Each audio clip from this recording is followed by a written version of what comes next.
로마서 15장입니다. 1절부터 13절까지입니다. 한 절씩 교독하겠습니다. 제가 먼저 봉독합니다. 믿음이 강한 우리는 마땅히 믿음이 약한 자의 약점을 담당하고 자기를 기쁘게 하지 아니할 것이라.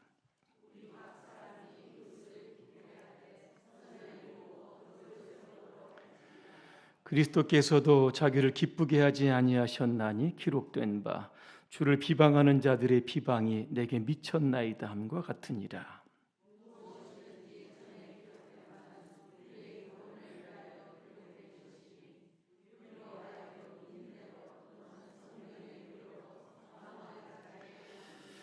이제 인내와 위로의 하나님이 너희로 그리스도 예수를 본받아 서로 뜻이 같게 하여 주사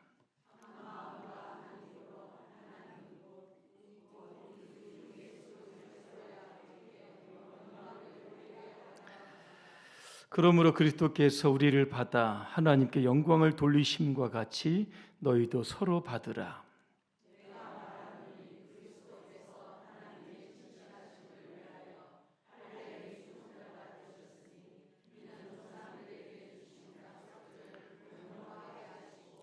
이방인들도 그 긍휼하심으로 말미암아 하나님께 영광을 돌리게 하려 하심이라. 기록된 바 그러므로 내가 열방 중에서 주께 감사하고 주의 이름을 찬송하리로다 함과 같으니라.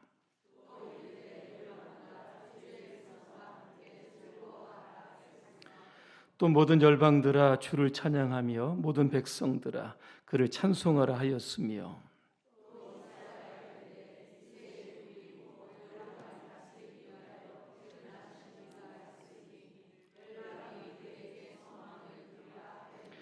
함께합니다. 소망의 하나님이 모든 기쁨과 평강을 믿음 안에서 너희에게 충만하게 하사 성령의 능력으로 소망이 넘치게 하시기를 원하노라. 아멘. 선을 이루고 덕을 세웁시다는 주제로 말씀드리겠습니다. 할렐루야. 아멘. 여러분과 인사하겠습니다. 주 안에서 하나가 됩시다.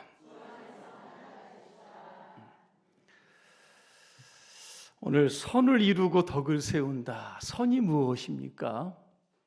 하나님은 선하신 분입니다. 하나님의 일이 바로 선한 일입니다. 덕이 뭡니까? 남을 기쁘게 하고 다른 사람의 유익을 구하는 것이 바로 덕입니다. 우리가 하나님의 일을 할 때 1차적으로 하나님께 영광을 돌리지만 무엇보다도 함께하는 성도들의 기쁨과 유익을 구할 수 있다고 하면 그 교회는 아주 화목한 공동체가 될 겁니다. 하지만 하나님의 일을 한다고 하지만 그죠? 그 목적이 오늘 나를 기쁘게 하고 나의 유익을 위한 것이라고 하면 교회 안에 갈등은 피할 수가 없게 되는 겁니다. 예수님도 요한복음 17장에서 이런 말씀을 하시죠. 우리가 하나인 것 같이 그들도 하나가 되게 하여 주옵소서. 그들이 누굽니까? 예수님의 제자들입니다. 어떻게 하면 이 로마 교회가 하나가 될 수 있을까? 오늘 그 비결을 두 가지 말씀을 드립니다. 첫째는 강한 자가 약한 자를 배려해야 합니다. 오늘 1절에 보니까 강한 자가 나오고 연약한 자가 나옵니다. 뭐에 대해 강하고 뭐에 대해 연약할까? 바로 믿음입니다. 교회 안에는 믿음이 강한 사람이 있고 약한 사람이 있습니다. 그런데 이 둘 사이에 갈등이 있다는 겁니다. 지난번에 말씀드렸지만 로마서 14장에 가면 음식 문제로 인한 갈등이 나옵니다. 우상 신전에 드려진 고기 이거 시장에 내다가 파는데 이거 먹어도 되느냐 말하느냐 이런 이 문제입니다. 믿음이 강한 자는 우상은 없는 것이고 하나님이 만든 것들은 선한 것인데 먹어도 상관이 없다. 그렇게 해서 먹습니다. 하지만 믿음이 연약한 자들 이렇게 생각을 합니다. 우상의 신전에 드린 고기를 먹는 것은 우상 제사에 참여하는 것이 된다.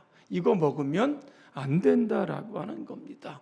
이로 인해서 이 교회 안에 갈등이 여러분 일어나게 생겼던 겁니다. 요즘에도 교회 안에 이런저런 문제로 갈등이 있습니다. 무슨 갈등이 여러분 있겠습니까? 각자가 살아온 배경, 환경들이 아마 다 여러분 다 다릅니다. 그죠? 우리 모두는 다 다른 사람들입니다. 직업도 다르고 어떤 빈부의 차이도 있고 경제력도 있고 사회적인 포지션도 아마 다 여러분 다릅니다. 다른 것을 가지고 서로 대립하게 되면 교회는 늘 시끄럽게 될 겁니다. 하지만 우리는 서로 간의 차이를 이제 좀 극복을 하고 우리가 함께 할 수 있는 동질성, 이 공동점을 한번 여러분 찾아보는 겁니다. 차이를 자꾸 강조하면 화합이 아마 깨질 겁니다. 하지만 같은 것들, 예수 안에 우리가 하나가 되었다고 하는 이런 점 우리가 강조하면 우리는 얼마든지 하나가 될 수 있다는 겁니다. 오늘 3절에 보니까 그리스도께서 자기를 기쁘게 하지 아니하셨다 이런 말씀이 나옵니다. 일본의 우찌무라 간조 여러분 아실 겁니다. 개신교 사상가입니다. 이분의 특징을 보통 무교회주의자 이렇게 여러분 부릅니다. 원래는 그가 무교회주의자가 아니었다고 합니다. 그가 아내와 함께 미국 유학 생활 중에 교회를 다니고 있었는데 그의 아내가 사소한 실수로 인해서 교회에서 출교를 당하는 일이 발생하게 되었던 겁니다. 그때 그가 이렇게 이야기합니다. 교회가 이 사소한 죄를 용납하지 못하면 무엇 때문에 교회가 필요한가? 이런 이야기를 하면서 결국 무교회주의자가 됐다라고 하는 겁니다. 교회는 주의 사랑으로 함께 품고, 그죠? 보듬어 주는 공동체 아니겠습니까? 어떤 죄인이 오더라도 우리 모두가 다 죄인인데 정죄와 비판보다는 회개와 격려를 통해서 한 그리스도인으로 세워줘야 하는 것이 바로 여러분 교회일 거라고 하는 겁니다. 여러분 순망치한이라고 하는 사자성어 혹시 들어보셨습니까? 입술 순자에다 망할 망자에다가 이치에다가 추울 한자를 씁니다. 순망치한. 자, 입술이 없어지면 이가 시리다. 여러분 이런 뜻입니다. 하루는 이가요 입술에게 뭐라고 이야기합니다. 나는 이가 시고 단단한데 너는 뭐가 그렇게 잘났다고 그렇게 떠드느냐 이렇게 이야기를 합니다. 근데 하루는 이 사람이 넘어져 가지고요 입술이 깨졌습니다. 이때 이가요 깨어진 입술을 보고 참 까불더니 참 쌤통이다 그랬습니다. 그런데 겨울이 옵니다. 찬바람을 맞자 이가 시리기를 시작했다는 겁니다. 그때서야 이가 아차 생각을 하는 거죠. 입술의 고마움을 그제서야 깨달았던 겁니다. 야, 입술이 그동안 찬바람을 막아주었네. 그 한 경제연구소가 CEO 한 400명을 대상으로 조사를 했다고 합니다. 오늘의 당신이 있기까지 무엇이 힘이 되어준가? 바로 순망치한이라고 하는 사자성어를 들었다라고 하는 겁니다. 이 말이 원래 이 중국 춘추 전국 시대에 나왔던 이야기입니다. 워낙 세상이 불안합니다. 불안한 세상에 생존할 수 있는 방법이 뭐냐? 서로 간에 우호적으로 지내는 겁니다. 나라와 나라가 우호적으로 지내고 백성과 통치자 간에 좋은 관계를 가지고 지내는 겁니다. 병사들과 장군과의 사이에도 좋은 관계를 지내는 것이 바로 상생의 방법이다. 이렇게 이야기했다고 하는 겁니다. 여러분 세상에 나 혼자서 잘나서 되는 일은 아무것도 없을 겁니다. 누군가 도와주지 않으면 우리는 서로 성공할 수 없는 존재다라고 하는 겁니다. 자본주의 여러분 사회의 특징이 뭐겠습니까? 약육강식 아니겠습니까? 강자가 지배하는 그런 세상일 겁니다. 그러나 하나님의 나라의 법칙이 통하는 그러한 세상은 오늘도 약자를 여러분 배려하고 약자의 약점을 담당해야 하는 겁니다. 20세기의 성자 여러분 썬다싱의 이야기를 알 겁니다. 힌두교에서 개신교로 개종했던 사람입니다. 어느 날 추운 겨울이죠. 눈 덮인 산을 갑니다. 친구와 함께 가는데 눈에 쓰러져 죽어져 가는 사람을 발견합니다. 이 사람 데리고 가자 그랬더니 나도 눈길을 걸어가기 힘든데 어떻게 데리고 가냐. 그리고 훌쩍 떠나죠.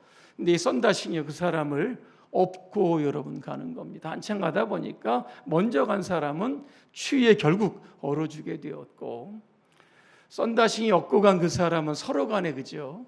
땀난하고 온기가 났기 때문에 서로가 여러분 살았다는 겁니다. 혼자 살려고 하면 죽고 남을 살리고자 하면 함께 살 수 있다는 겁니다. 오늘 1절에 보니까 연약한 자의 약점을 담당하라. 마땅히라고 하는 단어가 나옵니다. 이게 뭡니까? 반드시 해야 한다는 겁니다. 그게 선을 이루고 덕을 세우는 삶이답니다. 여러분이 강한 자입니까? 약한 자입니까? 아마 잘 아실 겁니다. 믿음이 약한 자 여러분 배려해 주시고 그 약점을 담당해 주시기를 바랍니다. 두 번째, 우리는 예수님을 본받아 서로 받아주어야 합니다. 7절에 보니까 받으라. 영어로 보니까 accept라고 되어 있습니다. 수용하는 것이죠. 서로 포용하고 수락하고 용인하는 여러분 겁니다. 예수님의 특징을 이렇게 보니까 모든 사람들을 다 받아주시는 분입니다. 요한복음 6장 37절입니다. 아버지께서 내게 주신 자는 다 내게로 올 것이요 내게 오는 자는 내가 결코 내쫓지 아니하리라, 그렇게 말씀하고 있는 겁니다. 예수님 공생의 기간 중에 수많은 사람들을 만납니다. 누구를 주로 만났습니까? 세리와 죄인들. 그래서 바리새인들이 예수님 별명을 짓습니다. 세리와 죄인들의 친구다 그랬습니다. 정상적인 사람들도 아니고 손가락질만 지탄의 사람들입니다. 그럼에도 불구하고 그들은 예수님의 친구가 되어 주셨습니다. 예수님의 제자들 여러분 한번 이렇게 보시길 바랍니다. 어부도 있고 가룟 유다도 있고 의심이 많은 도마도 있고 셀롯인 시몬도 있습니다. 그죠? 굉장히 다양합니다. 셀롯인 시몬 누굽니까? 셀롯 열심당입니다. 당 식민지였던 로마를 향해서 폭력으로 독립하겠다라고 하는 그런 사람이 바로 이 시몬이었다는 겁니다. 이들과 함께 3년 동안 한솥밥을 여러 번 먹었습니다. 이게 쉬운 일입니까? 그렇지 않을 겁니다. 어떻게 이 일이 가능했을까? 바로 국률이라고 하는 단어입니다. 국률이 뭘까 이렇게 찾아봤더니 가엾게 여겨 자비를 베풀고 돌보다, 이런 뜻입니다. 탈무드에 보니까 이 국률을 이렇게 표현하고 있습니다. 다른 아버지가 아들에게 이야기합니다. 야, 이웃집에 가서 낫을 좀 빌려 갖고 와라 그랬습니다. 근데 아들이 갔다 그냥 옵니다. 왜 그냥 왔냐 그랬더니 이웃이 낫을 빌려주지 않는다는 겁니다. 며칠이 지납니다. 이번에는 이웃집에서 낫을 빌리러 왔습니다. 근데 아버지가 아들에게 야, 나 빌려줘라 그랬습니다. 이때 아들이 항의를 하죠. 아니, 저번에 빌려주지 않았는데 왜 우리가 빌려줘야 합니까? 이렇게 이야기를 하니까 아버지가 이런 이야기를 했다고 합니다. 저 집에서 빌려주지 않았다고 해서 나도 빌려주지 않는 것은 바로 복수다, 이렇게 이야기합니다. 그리고 저 집에서 빌려주지 않았지만 그럼에도 불구하고 내가 빌려준다, 이런 마음으로 빌려주는 것은 증오다. 거절당했다라고 하는 것을 다 잊어버리고 아무 상관없이 빌려주는 것, 이게 바로 국률이다, 이렇게 표현을 했다고 합니다. 헨리 나우에는 국률을 이렇게 표현합니다. 국률은 함께 살아가는 생활 방식이다 그랬습니다. 혼자 사는데 국률이 뭐 필요하겠습니까? 함께 살다 보면 정말로 필요한 것, 서로 불쌍히 여기는 이러한 마음을 가지고 살아가는 것이 필요하다는 겁니다. 결론입니다. 영국의 엘리자베스 1세가 있습니다. 한번은 이 남아프리카 연방의 통합을 위해서 아프리카의 추장들을 이 황실로 이렇게 초대를 합니다. 미리 아마 숙지를 시켰습니까? 나이프와 칼을 가지고, 포크와 나이프를 가지고 음식 아마 미리 연습을 아마 시켰던 것 같습니다. 그런데 한 추장이 이게 여러분 잘 되겠습니까? 맨날 손으로 먹다가 도구를 쓰니 안 되는 겁니다. 포크와 나이프 내려놓고 손으로 막 먹기를 시작을 합니다. 이거를 봤던 영국의 강요들이 눈살을 찌푸면서 아이고 긴장을 하기 시작합니다. 이때 엘리자베스 1세가 자기도 나이프와 포크를 내려놓고 음식을 먹기 시작합니다. 그랬더니 함께했던 모든 사람들이 손으로 먹었다. 그로 인해서 이 남아프리카의 통합, 이 문제가 굉장히 자연스럽게 해결이 되었다라고 하는 겁니다. 여러분 모두 큰 마음을 품으시기를 바랍니다.